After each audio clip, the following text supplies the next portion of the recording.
There are any number of issues in Scotland that need addressing. Health, education, drug deaths, the economy, but all of those are taking a back seat at this conference to one issue above all else: and that's an independence referendum. Scotland doesn't want a Boris Johnson government. It doesn't want to leave the European Union, and it wants to be able to determine its own future, whatever that future turns out to be. And this idea that the Tories can just say no and sort of imprison Scotland in a union against its will, I just don't think will hold. Independence is what the SNP is all about, and Nicola Sturgeon is expected to reinforce that massively at this conference. There will be no chance for people who are against the First Minister's policies to get a hearing.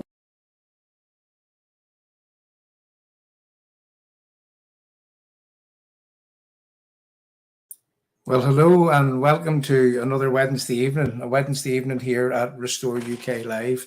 I'm going out to the Restore channel, Restore UK on Facebook, also to the British Unionist People's Voice on Facebook, also to the Restore UK channel that's on YouTube, and to the Restore UK Twitter account.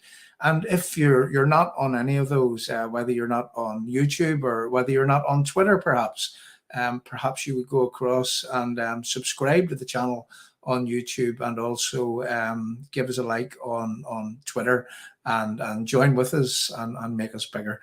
Well, this evening we're here to talk about how that it is that the people of the United Kingdom, the enemies of the United Kingdom, how that it is that there's a small number of people who seem to be corralling and pushing people towards an end, which would perhaps end them, is the truth of the matter. And whether that people don't understand what it is that they're getting into, whenever that they align with this so-called nationalism. But when examined, this nationalism, well, they say that, for example, in Scotland, that they want independence. But yet, whenever that you look at the type of independence that they want to remove themselves from the greatest union that has ever existed in the history of our world. That's the United Kingdom Union. And some within Scotland, the SNP and their bedfellows within Scotland, well, what they want to do is they want to remove Scotland. They suggest that they speak for the people of Scotland, well, when in fact we know that they speak for a very, very few.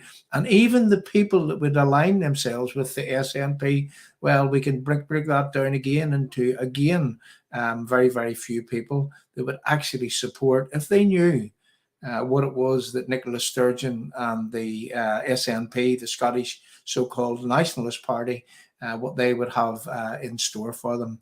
And I like to say that they want to break away from the rest of the United Kingdom in order to align themselves, in order to give themselves hook, line and sinker, and to become a vassal of the EU, the European Union Dictatorial Ponzi Scheme. And why is it that I call it a dictatorial Ponzi scheme? Well, it's a place in where that you put in your money, and you put lots of money in, and they send you some money back. But they don't send it to you. They don't send it to worthy causes. They send it back in order to create the circumstances in where the people, citizens within the United Kingdom, well, they normally would come and want to break up the United Kingdom. They would want to cause problems in the United Kingdom. They would want to really destabilize the society that we have and at a time whenever that we should be all banding together to ensure that the United Kingdom, it becomes great. So again, what we've called this screen this evening is mass psychosis. Mass psychosis. It's as if these people are in a hypnotized state.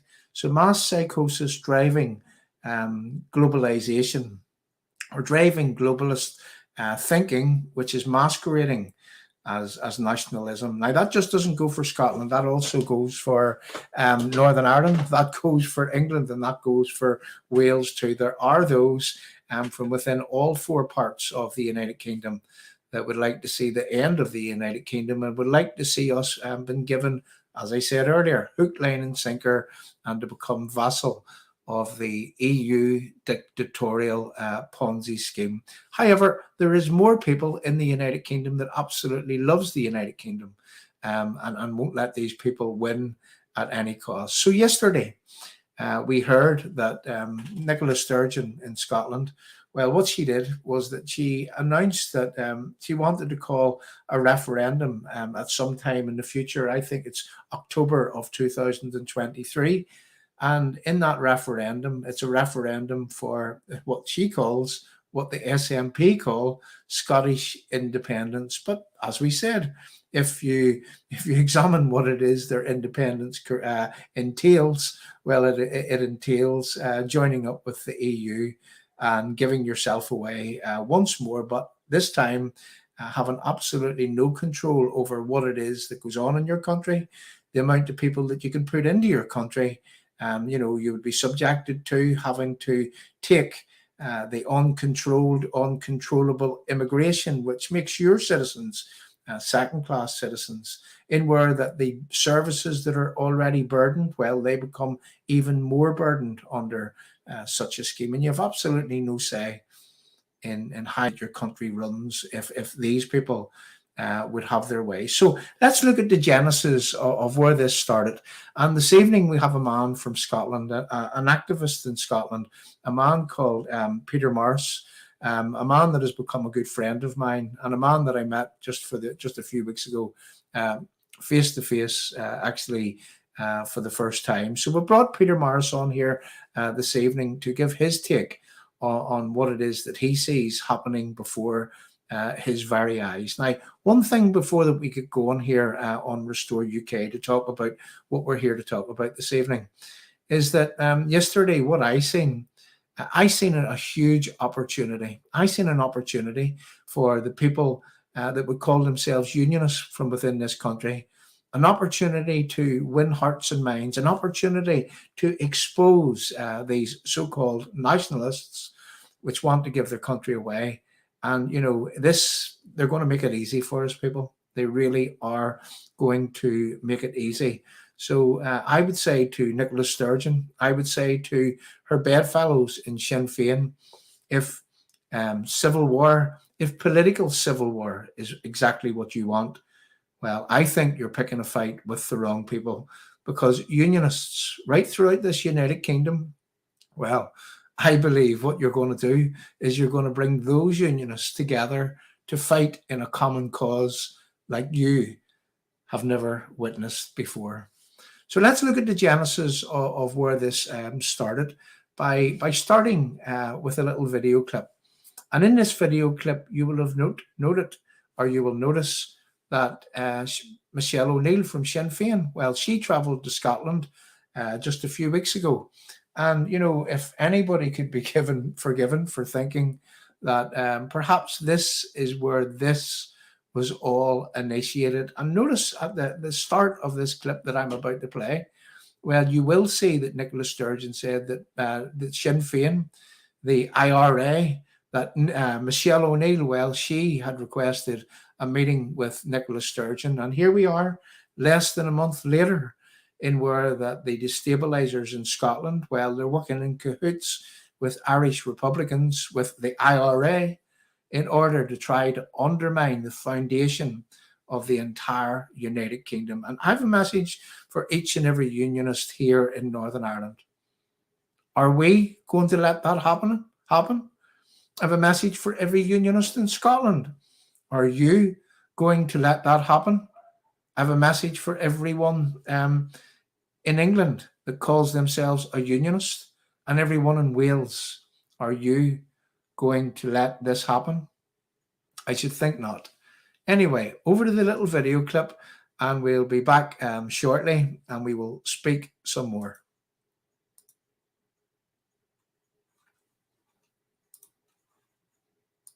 Requested and suggested a meeting, and given the recent election in Northern Ireland, the fact that we all want to see a Northern Ireland executive up and running again as quickly as possible. It's in the interest of people, of all of us, to see that. Then I thought it was a constructive thing to do to see her. Obviously, I've worked closely with Michelle in her time as Deputy First Minister of Northern Ireland.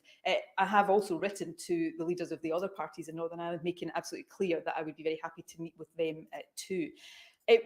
From Scotland's point of view, it matters to see Northern Ireland's executive up and running. What the composition of that executive is entirely a matter for the people of Northern Ireland.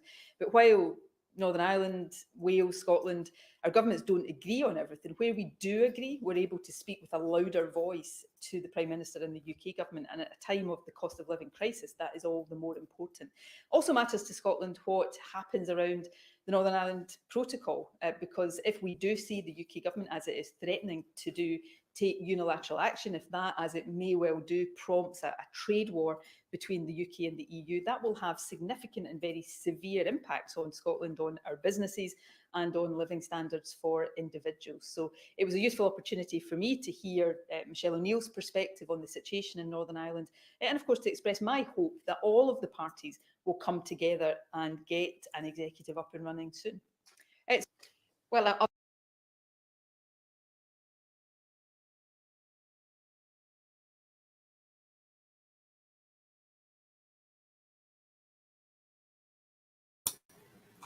Sorry about that, people. That was Nicola Sturgeon, and what you will have heard is Nicola actually saying that Michelle O'Neill, well, she had requested the meeting, and what we're about to hear is Michelle O'Neill actually speaking. So what I'm going to do here is I'm going to add Peter Morris into the screen also. Now, what we will do here, Peter, is that we'll play on with Michelle O'Neill, and if there's any important parts in this video that we need to stop at, well, we'll stop and we'll dissect and we'll ask some opinion from you. But if you would just like to introduce yourself before that we move on, Peter. Yeah, Peter Morris, used to live in Belfast, now live in Scotland. Good man, Peter. So again, you've got to bear with us. We're doing this in a completely different way this evening. And I have to say that we do have to give credit to the Sun here for using their material in order to dissect on this screen. So this video clip, credit to the Sun. So again, moving on. Obviously, I'm delighted to be here in Edinburgh this afternoon to meet with the First Minister, Nicola Sturgeon. Our islands share very strong bonds. We have very good neighbours, good friendships, and as an incoming First Minister, I want to further those bonds, strengthen those ties, strengthen intergovernmental relationships. I think that's crucial, particularly at this time when we're all struggling with trying to support people through the cost of living crisis, that we combine efforts, that we look at learning from each other, but also I think equally that we work together, because there are things that our administrations can do, but there are powers that lie at Westminster. So we need to keep pressure on the Conservative government to do the right thing by the public right now and start to put money into the pockets of workers and families. We discussed our recent elections in the North and elections here. Obviously, we've had a very historic election in the North, and we are now 2 weeks out from that election, and the public have spoken. They want politics to work. They want parties to work together. They want an executive that deals with the cost of living crisis. And I think it's now time, it's beyond time for us actually to get that up and running and get working for the public. And then finally, the other area we discussed was obviously the issue of Brexit. The fact that over the last 7 years, we've been taken out of the EU against the wishes of the people that we represent. And we now find ourselves with, particularly in the North, we find ourselves in a special situation that we have a protocol that mitigates the worst impact of Brexit. It's under attack now by the Conservative government, and we need to fight for it very hard because it's a protection that we need.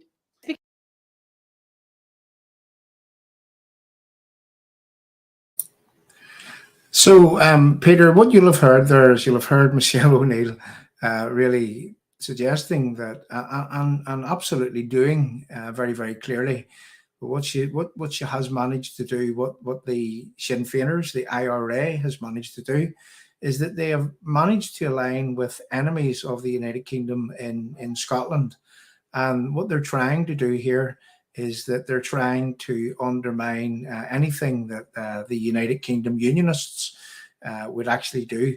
Now, to some, what you'll see in front of you is you'll see a very, very dangerous situation occurring. But that situation is only going to be dangerous if unionists right around this United Kingdom don't actually get their act together. And let me say, before that we move on to Peter for some commentary here, is that by far the unionists in the United Kingdom have proven time and time and time again that they are by far the greater number of people. However, a lot of unionists are silent majority type unionists, and they don't like to get into arguments. And that's why it's up to people like ourselves to take the meaningful, proactive fight back and to take it to the doors of both the SNP and also, respectively, to Sinn Féin here in Northern Ireland.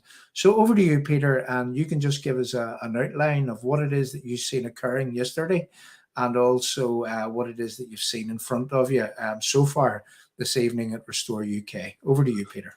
Well, I think the connection with SNP and Sinn Féin, we always knew that there was that connection. We know there's some of the party involved or support republicanism, but this goes way back to 2019 in general election, where SNP MPs met with Sinn Féin MPs down in Westminster, and they actually tweeted it out. It was Ian Blafford tweeted it out. It says that they're glad to meet them and discuss language rights, independence, and other issues that they can work on together. So that goes way back to 2019. It's only recently that you've seen the public facing them linking up with Sinn Féin. We had John Swinney, the Deputy First Minister in Scotland, a few weeks back. He stated that they were forming a separatist alliance with Sinn Féin. So that we knew it was happening in the first place, but now it's more public now. Yesterday, this statement yesterday, there wasn't much substance to the statement. She's not got any further forward. There's not going to be a referendum. She's looking to see if she can publish a bill for a consultative referendum, which isn't going to work. And if she thought it was going to work, she represented the bill yesterday. However, she didn't. She's got the Lord Advocate to take it to the Supreme Court. Now, the Supreme Court has been asked to look at something that's hypothetical, i.e. this bill, which hasn't been published yet. And if you look back to a case last year at the Supreme Court, Keating's via the court of session, that the Supreme Court actually struck it down as they couldn't rule on a hypothetical basis. And I think that's what will happen with this one as well.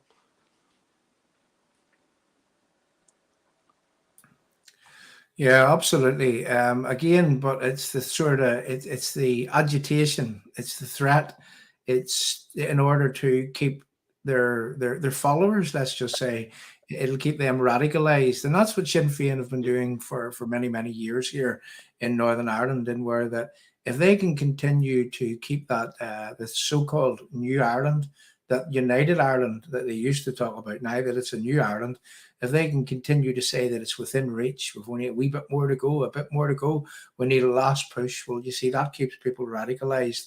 Whereas in unionism right now, the leaders that we have chosen down throughout the years successively, and that's whether it be at Westminster, that's whether it be even in Wales, in Scotland, and in Northern Ireland, where you see complacency has played a huge part in having those people thinking that things will never change and that we're safe. And well, the unionist leaders, well, I wonder, could many people, I mean, in Scotland, Peter, this is a question and a real question. I know that whenever I look at the unionist leaders here in Northern Ireland, well, they would be happy to roll with almost anything, with the exceptions of, say, Jim Allister right now in Northern Ireland. I mean, is it the same in Scotland? Are the unionist leaders unionists?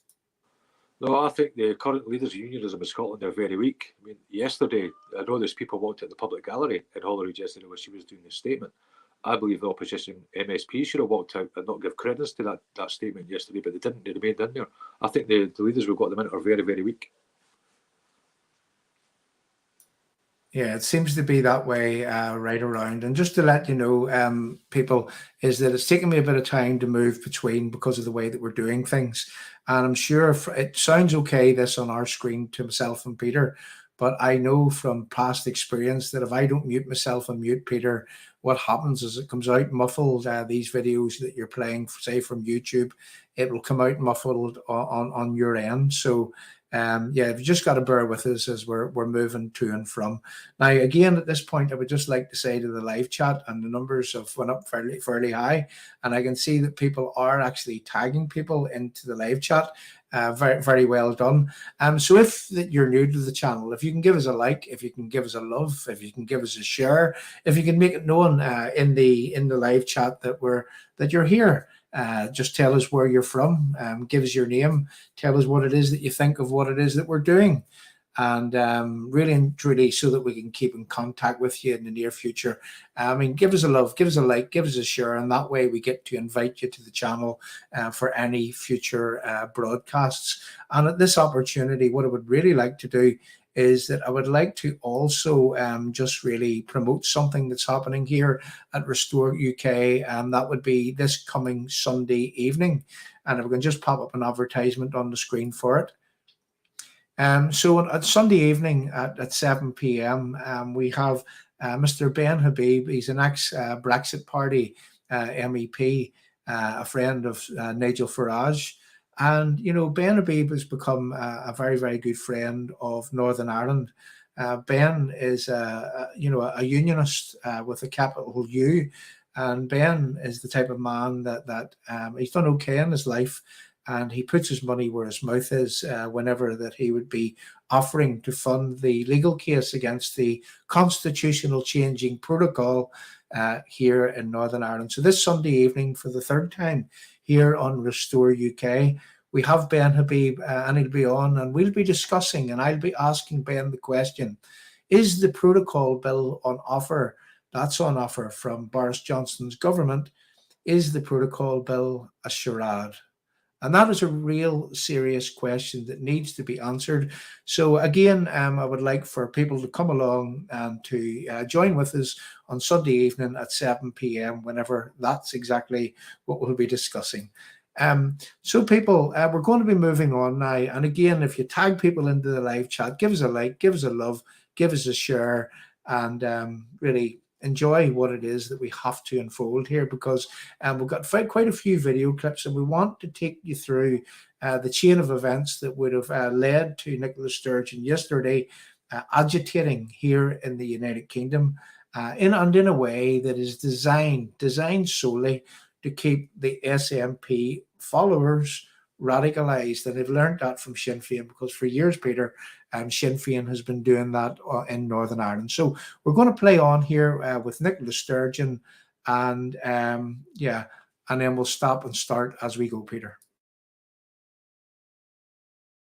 Speaker Pelosi expressed the sentiments that she has tweeted overnight to me directly when I met with her. That wasn't a surprise to me. I've heard her make these comments before, and I think they reflect the position of the US administration. And that's not surprising, and it should be something we welcome. Your peace on the island of Ireland, the Good Friday Agreement, which underpins that peace process, is not something anybody should play around with. It's something we should all support and absolutely have as a priority. I mean,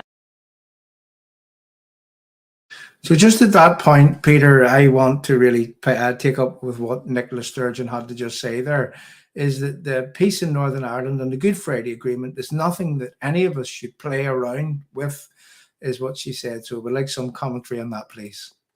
Well, it's easy to say that she's saying that. She's taking the pan-nationalist front aspect on that. She's not taking into account how the loyalists or unionist community and all that feel about the protocol and stuff. And the Good Friday Agreement, I think the next point kind of proves the depth of the conversations.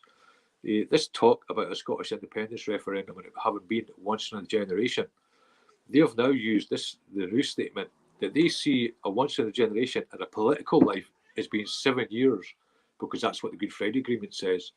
So it wouldn't take a genius to work out that that's came from Sinn Féin, straight over to the Nationalists, that now when someone says, I thought you said once in a generation, they're now saying, well, a generation politically is 7 years as per the Good Friday Agreement. Yeah, and again, I would just like to clarify exactly what it is that Peter was saying there, is that, you know, the Scottish referendum, it was defined as being once in a generation.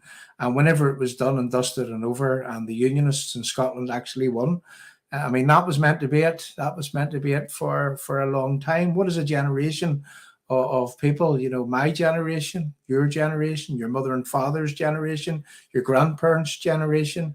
How many years would we define a generation as? Maybe some people could actually put that into our live chat. And now that whenever Sinn Féin begin to talk to Nicola Sturgeon, and I believe that this was orchestrated from the Republicans just over a month ago, we can see that they both met, Michelle O'Neill and Nicola Sturgeon.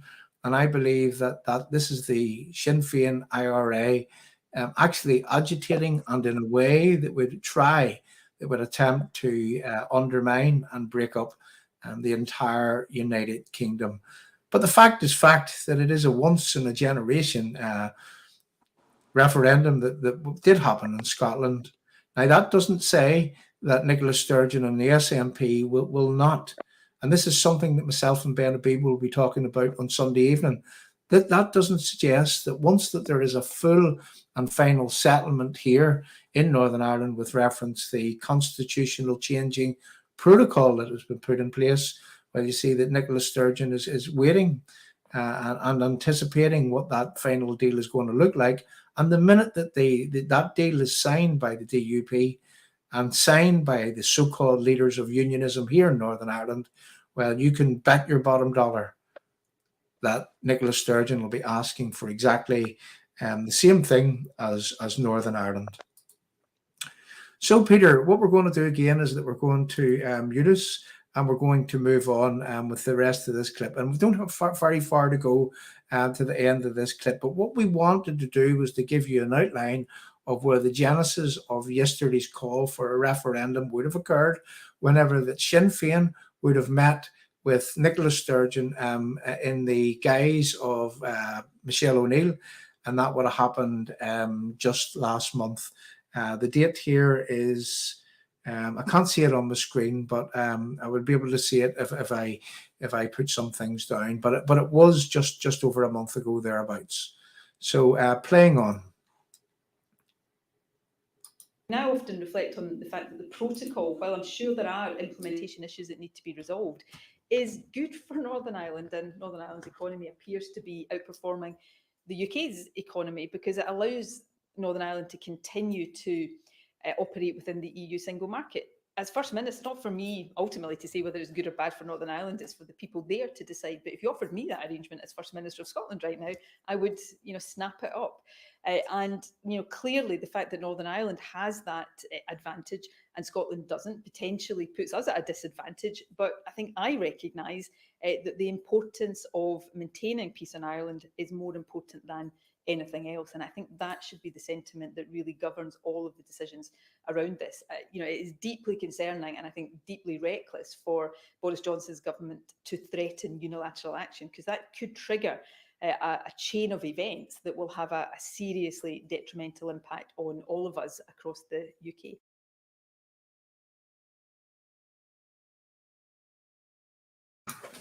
So, Peter, you would have heard there again, she's speaking very, very positively and heavily, emphasising the Northern Ireland peace process. And she's saying that no one should actually put that in jeopardy.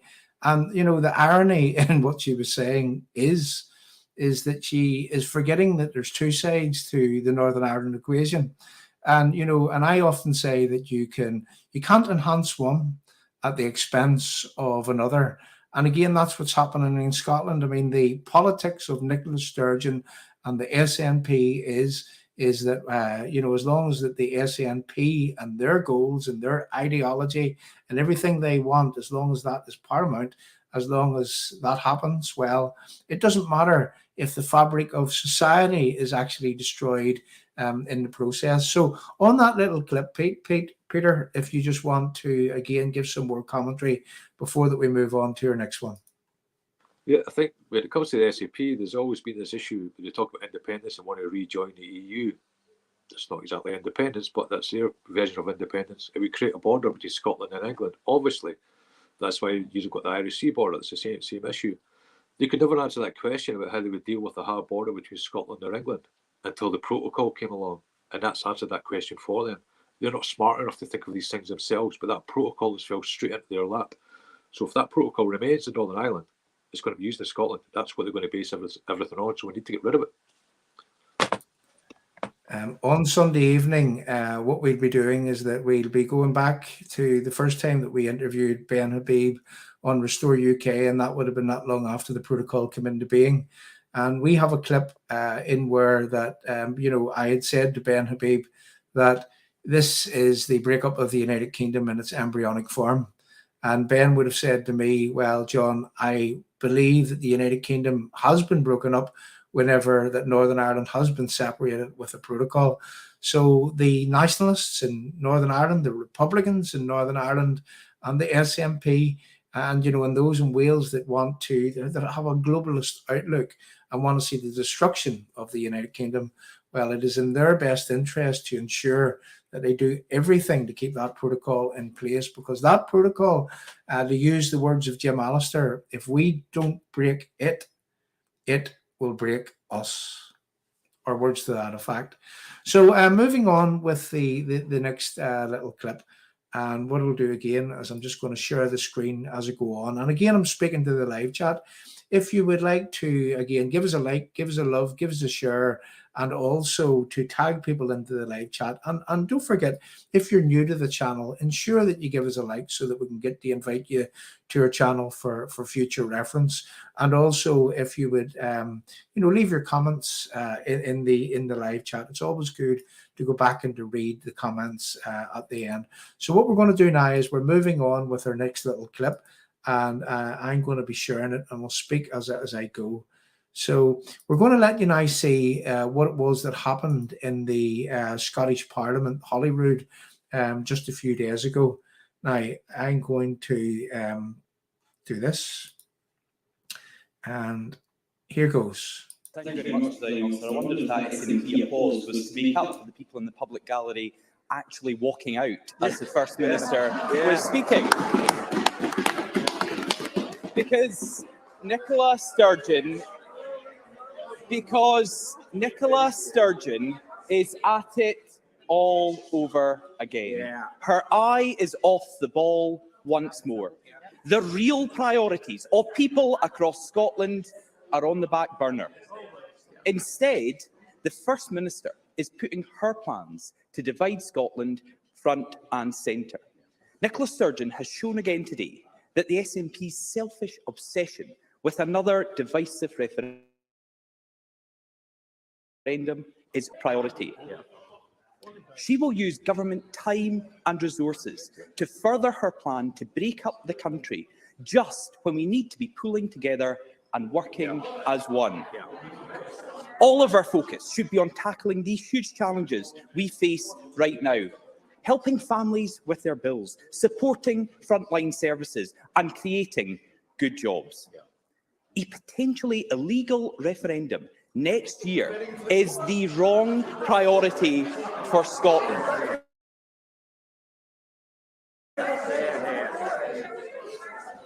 Members, we will hear Mr Ross. Thank you. Well, SNP members are unhappy about that. It is being referred to the court because the legality of it is not known. Therefore, it is a potentially illegal referendum, and it would distract away from our recovery. It will damage our efforts to rebuild the country after COVID. It is also the last thing a clear majority of Scottish people want. So, Peter, I would just like to ask you a question based on what that man said, but he says that it would distract from building back after, say, COVID, and, you know, it would really destroy the country. It would keep people at each other's throats. I mean, could you just tell us a little bit about Scotland, and could you tell us about the opposition that would be created between the, let's say, the SNP supporters, those that want this so-called Scottish independence, and those of a unionist nature? I mean, could you tell the live chat and just relate to people what it's like in Scotland? I mean, is it a dangerous situation like here in Northern Ireland? Could people lose their lives for being in one camp or the other? I don't think it's as serious as that yet. I've said for a few years now in Scotland we've got a political conflict based on nationality. But in different areas, like where I am, I'm in a lot of nationalists in the town I'm in, I get abuse regularly. It's not turned to violence yet, but I don't see that as being something that could be too far away. We've seen these extremist separatists already, you know, with the comments over the past few years saying that we should be run out to the sea and we should be run out down to England, and if we don't support independence that we're traitors. So, you know, I know there's been Tory offices attacked in Scotland previously as well. So there is a potential from a minority of extremists, but I don't think we're at the violent stage yet.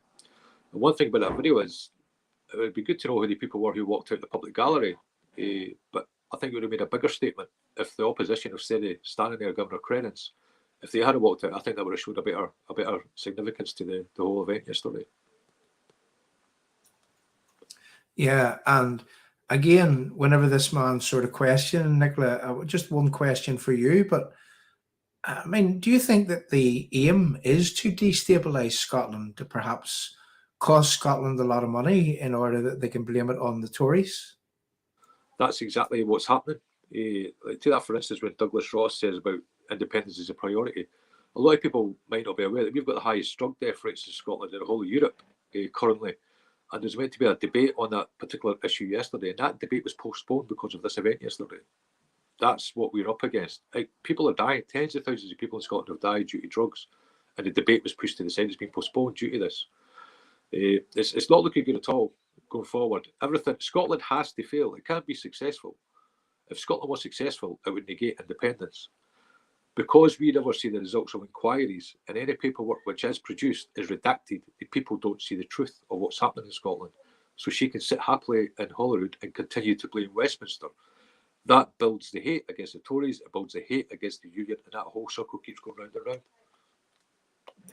Yeah, just so that the people in Northern Ireland can understand, and the people from England whenever they're watching this, but again, in Northern Ireland, we see that Sinn Féin are in the prime position, being that they're in the Northern Ireland executive. I often say that they're using their privileged position in order to destabilise Northern Ireland. I mean, would you say that it's the same in Scotland, Peter? Yeah, we are being ruled by a minority party. The SNP, they only take about 31% of the total electorate. That's all they would get in Scotland, but they govern. We're governed based on an ideology. Everything that they do is focused on independence, and everything else gets left behind. Yeah, well, it's similar here in Northern Ireland. And again, that was just for the purpose of understanding for the live chat. So we're going to move on, Peter. I'm just going to mute the both of us, and we'll move on with what this man has to say. The First Minister speaks of fear. The First Minister speaks of fear. But what concerns all of us is the price Scotland pays for her continued obsession with another referendum. So we won't play Nicola Sturgeon's games. We won't take part in a pretend poll when there is real work to be done. Real work on the global cost of living crisis. Real work to invest in public services. Real work to rebuild our economy. Those are our priorities. And they're the real priorities of people across Scotland as well. But instead of focusing on the right priorities, Nicola Sturgeon is railroading this Parliament into talking about the SNP's obsession. On the First Minister's watch, this is becoming a do-nothing Parliament. Nicola Sturgeon has confirmed today that she will introduce a bill for another independence referendum. But what is she doing about the country's top priorities? Nothing. Education, no bills. Drugs, no ideas. Ferries, none that float. That is Nicola Sturgeon, Scotland, and this Parliament is beginning to be a Parliament that doesn't get to act on the people's real priorities. A Parliament that only exists to further the SNP's interests. A do-nothing Parliament with a First Minister obsessed with another referendum at all costs. So can I ask the First Minister, why should the people of Scotland's real priorities be put on the back burner for another divisive, damaging independence referendum? First Minister. Well, I think at the last count, Douglas Ross had 3 jobs. He may be a do-nothing MSP, but this is certainly a do-much Parliament. Douglas Ross has also demonstrated members, thank you. An apparent inability to act statement. I know that the legality of a referendum passed by this Parliament without a Section 30 order is contested. That is why I have asked the Lord Advocate to refer the matter to the Supreme Court so that that can be put beyond any doubt. A referendum that goes ahead will be indisputably legal because the Supreme Court will have deemed it so. And at that stage, any claims about boycotts will sound even sillier than they do now and demonstrate one thing and one thing only. The Conservatives have no confidence in the arguments for the continuation of the Union. Now, we have this strange conundrum, don't we, in Scotland, where the Tories suggest it's the opportunity to choose independence in a referendum, and yet they have somehow managed to elect a majority of MSPs in this Parliament who propose an independence referendum. Douglas Ross also says that a clear majority don't want independence. Can I gently suggest to him, if he was confident in that, he would be desperate to put the question to the people of Scotland in a referendum? Right, Peter, at that point, I just want to sort of get back to you again for some commentary, and where that you can see that she's playing silly with what it is that Douglas Ross is, well, whatever it is that he's meant to be suggesting. And, you know, this is how these people do things. The reality is, and I think you just touched on it a moment ago, is that how many people do the SNP represent in Scotland? If you just like to tell the listeners. The total electorate, about 31% of the total electorate in Scotland. Yeah, but yet they have a majority in the Holyrood, that's right. And, you know, it's to do with the electoral system in Scotland, is that right? Also? It is, yeah. I still can't get my head around it, but they only get about 31% of the total electorate in Scotland. They got a high share in the last election of the electorate who voted, but for the whole of the electorate, it's only around about 31% vote that they can carry. Yeah, and they're propped up by, is it the Green Party? Yes, you got very, very few votes, but they're joined at the hip with the SNP, which led to us having all these disgusting sex surveys sent out to our kids in schools and stuff, just because of the coalition. Yeah, and just for the people that's on the live chat, again, if you're from Scotland, in a few weeks' time, just after the holidays, we're going to have a man known as the Glasgow cabbie, the Glasgow taxi driver, let's just say, I'd say in Northern Ireland terms. We're going to have that man coming on Restore UK to tell us about some of the things that is happening in and around the schools and with the children in Scotland under the SNP's watch. So again, we'll just listen some more to Nicola Sturgeon, and then what we'll do, Peter, is that we'll move on. So you would just like to mute yourself, I'll mute me, and we'll do what we'll have to do to make this play clearly.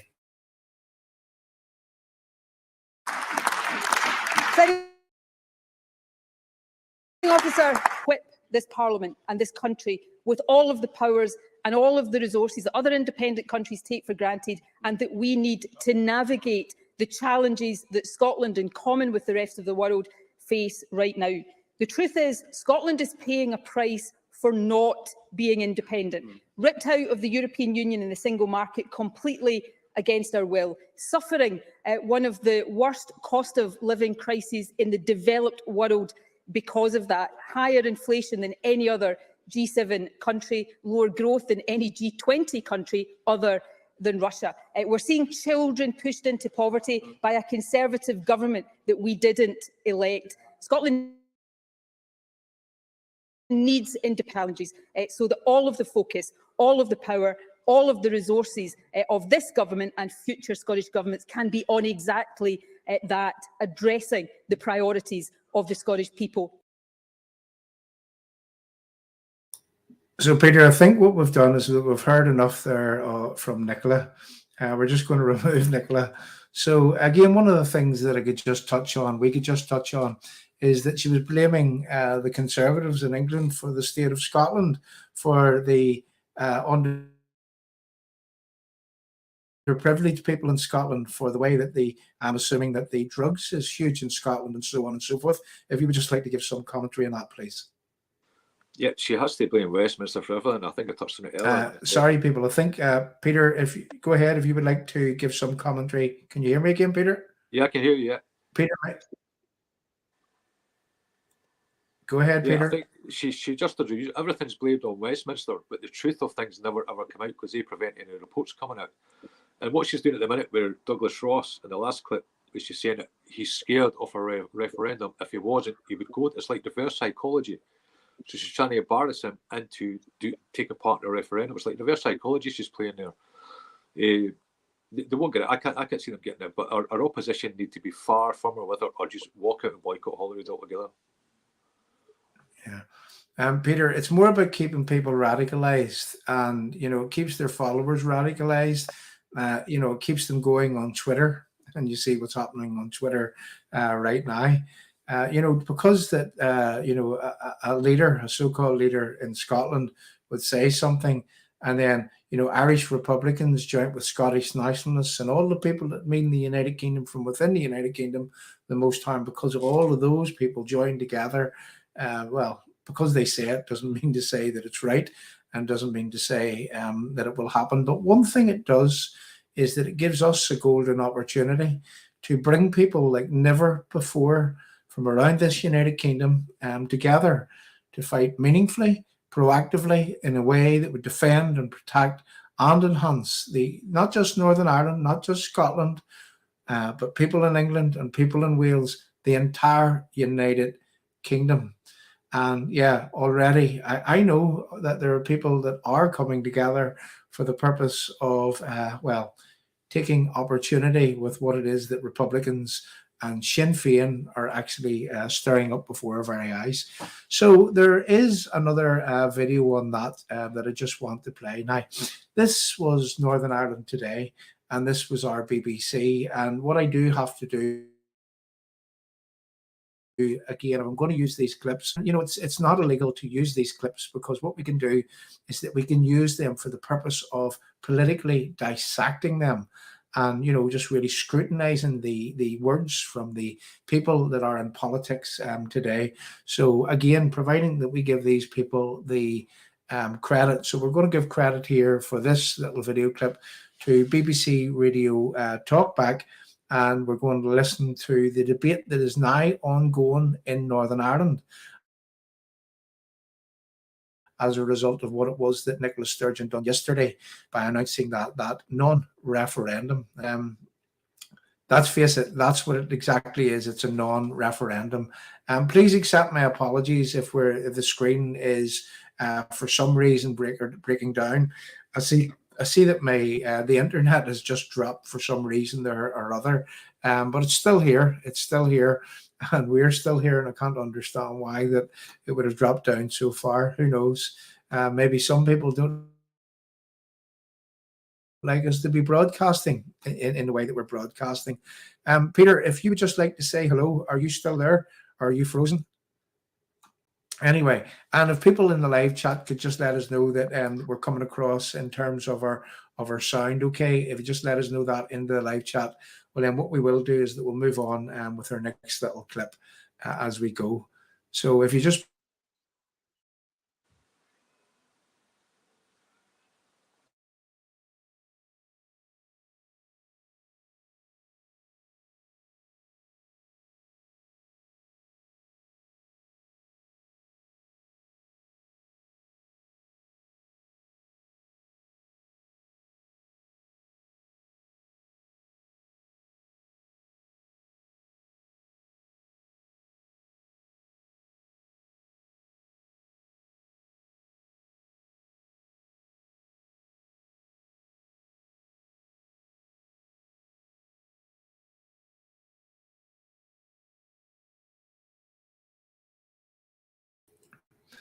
sorry about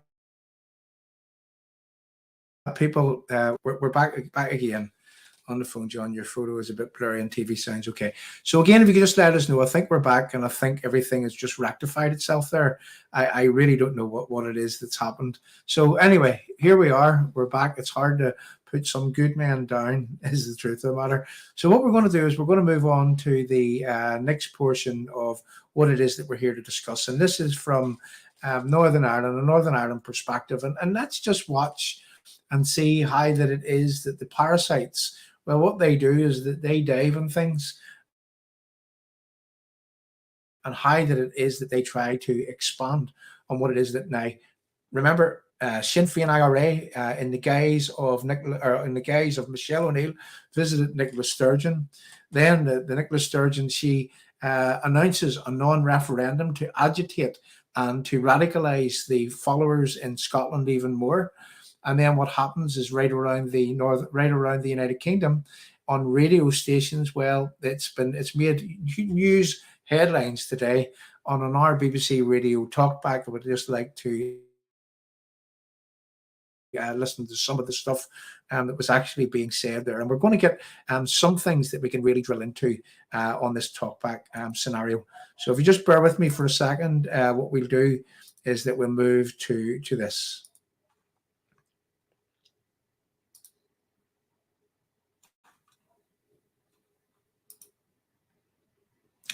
So if you just bear with me, people, I'm hoping that it'll be up very, very soon. Here we go.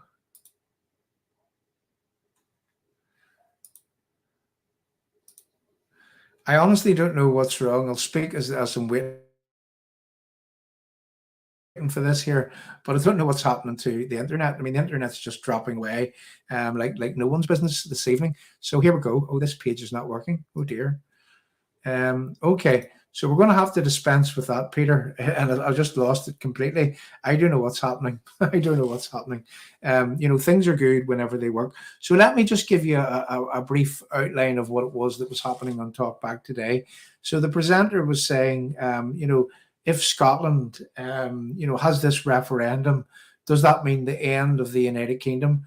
And they had people like Dominic Grieve on, and Dominic Grieve, I mean, was he the Attorney General in England at one time? And he was on and he was saying that, yes, it kind of is the end of the United Kingdom. But here's your thing. I mean, Dominic Grieve, let's remember, he was a Remainer. He detests Brexit. He wants to reverse Brexit. These people are teaming together in order to derail the success that should have been Brexit. And that's what they're doing. They're coming together. And, you know, the Conservative Party, well, you know, they run scared when they shouldn't run scared, when they should get up off their knees and they should mount a meaningful, proactive fight back, and in a way that would defend and protect and enhance the United Kingdom and in its entirety.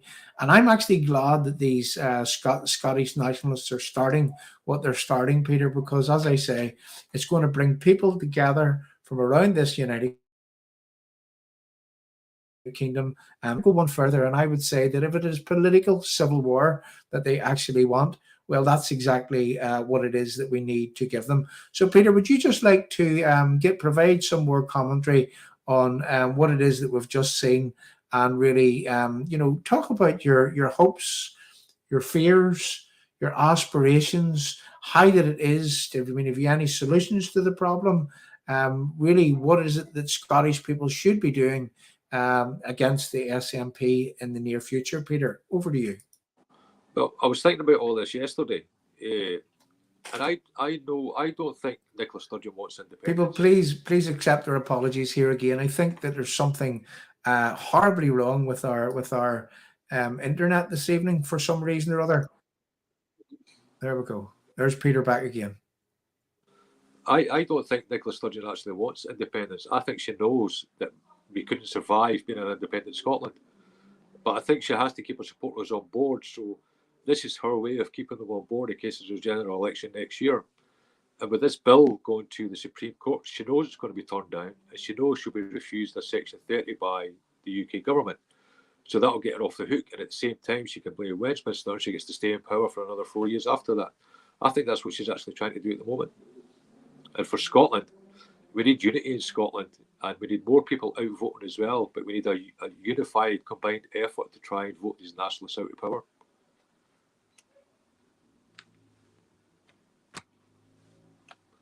So we appear to be back again, Peter. Sorry about that. I don't know what's happening with the internet. It just keeps dropping off, and it doesn't happen in that way. So again, it must be something to do with the internet provider. So Peter, if you can hear me, if you would like to just give your opinion there on what it is that needs to be done in order to tackle these people from right around the United Kingdom that are destabilising the United Kingdom in such a way. I think we all need to come together and unite together. We need to tackle the opposition at the minute. People, I just continue to talk until we try to get this here rectified. Please accept my apology. Oh, here we go. Go ahead, Peter. Yeah, in Scotland, we need to unite together and find a way to vote. Peter, could I ask you to sign out and sign back in again, if you can hear me? And let's hear that people should actually...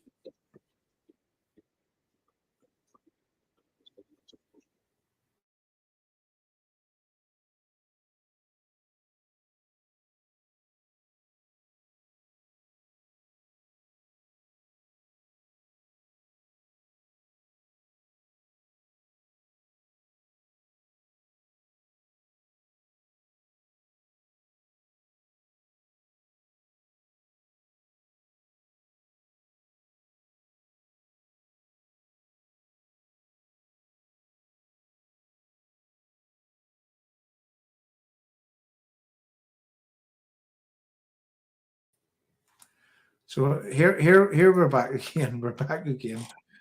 Internet again seems to be fine. Look, this could be something to do with either the internet connection, or the software that we're running. See that the platform that we use to broadcast from, they are saying that it could be to do with them. So please accept my apologies. And again, Peter, once more, we'll try to get another go at this. But Peter, if you would just like to give us your hopes, your fears, your aspirations, and your opinion on how that it is that we deal with the problems going forward. It's hard to deal and go forward until we get another election. We need more people out voting in Scotland, and we need to try and vote these nationalists out. My fear is that they keep the division and build even more hatred and division in Scotland. That's the worst fear I have at the minute, is what they're going to achieve.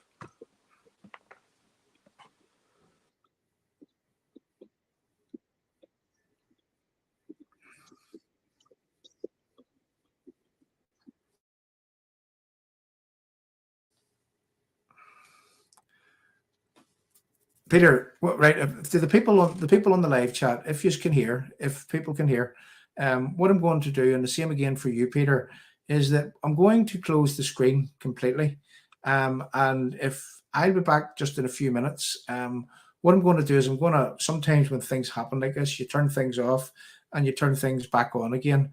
So people.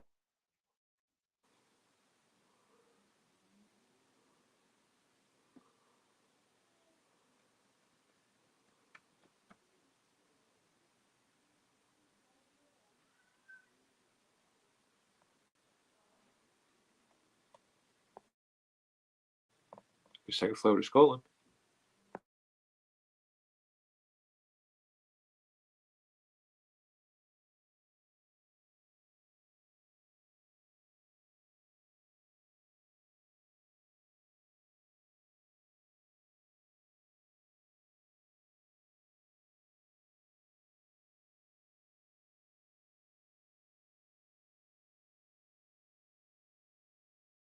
So people, I'm hoping that you can hear us again, and I'm hoping that this doesn't give us any problems this time. So we'll have one more go at this, Peter. Over to you, Peter. If you give us your hopes, your fears, your aspirations, and your solutions for the problem within the United Kingdom. My hopes are that the unionists across the UK come together, especially in Scotland. No, we're not having much.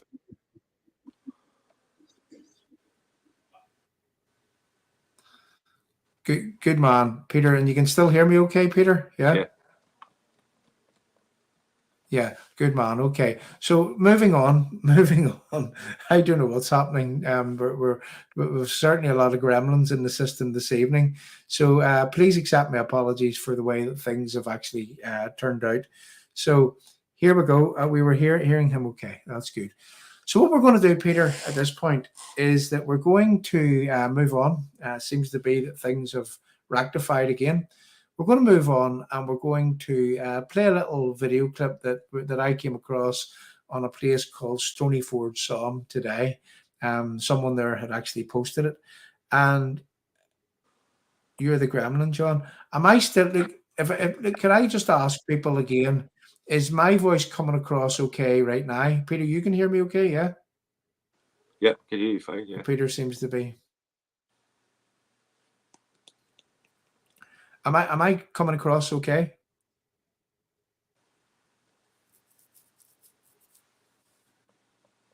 Right, okay. So, and people can hear me. Can people hear me? Give us into the live chat. Right. Peter, what I'm going to do is that I'm going to close down completely, right? Yeah. You can hear me, Peter, yeah? Yeah. Peter, you can hear me okay, yes. Yeah? Yes. No? Seem to be big problems. Right, I'm going to close down completely, Peter, and I'm going to come back again. We'll raise a new thing. We'll go live again. We'll go live again within less than 10 minutes. I'll send you another link. Okay. And if the people on the